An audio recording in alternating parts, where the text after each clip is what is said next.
नमस्कार साथियों, चलिए हो जाइए तैयार। आज का सफ़र शुरू करते हैं आपके साथ। और आज के मिलिए पहले प्रश्न से। किस शासक ने गंगा एवं सोन नदी के संगम पर पाटलिपुत्र नामक नगर की स्थापना की है? तो बताओ भाई, पाटलिपुत्र जो नगर है इसकी स्थापना किसने की है?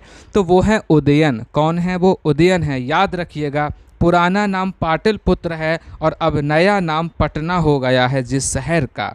आगे बढ़ते हैं। हर्यक वंश के किस शासक को कुड़िक कहा जाता है? बताओ कुड़िक किसे कहा जाता है? तो याद रखना, हर्यक वंश का वो शासक है अजातशत्रु, जिसे कुड़िक के नाम से जानते हैं। नंद वंश के किस शासक ने एक राट की उपाधि धारण की है?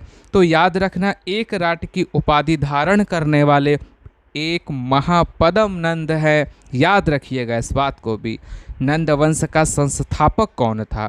बताओ, जो नंद वंश है इसका संस्थापक कौन था?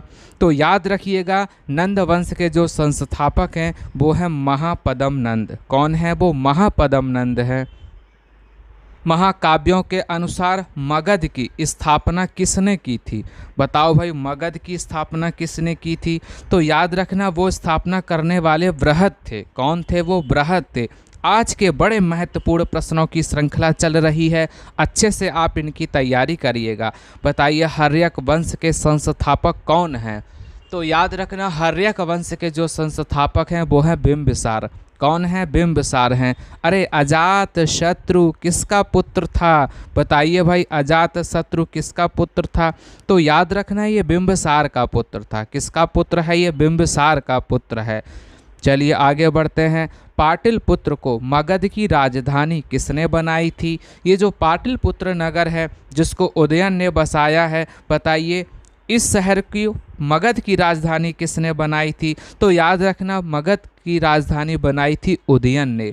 बौद्ध ग्रंथ अंगुत्तर निकाय में कितने महाजनपदों का उल्लेख मिलता है? तो याद रखना, महाजनपद हैं 16। कितने महाजनपद हैं? 16 महाजनपद हैं।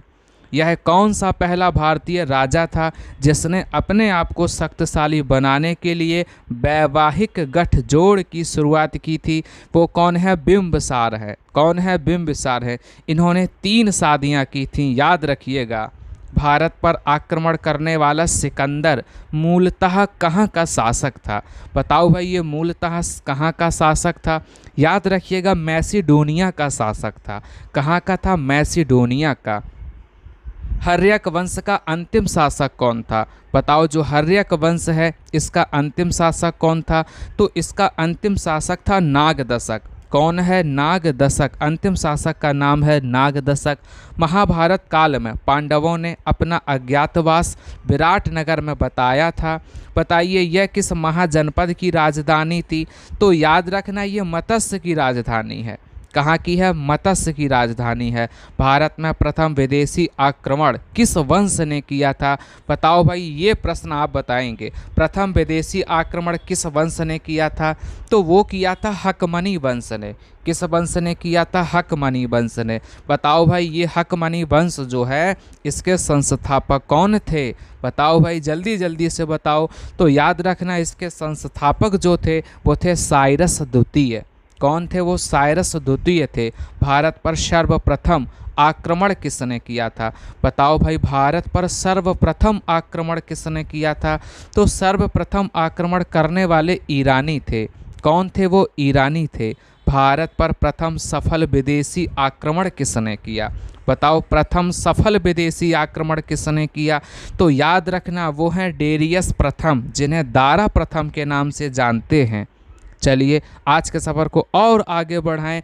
बताओ, ये जो हकमनी वंश है इसके अंतिम शासक कौन थे? अभी आपने प्रथम शासक के बारे में देखा था, अब बताना है अंतिम शासक कौन है। याद रखना, डेरियस तृतीय हैं, जिसे दारा तृतीय के नाम से जानते हैं।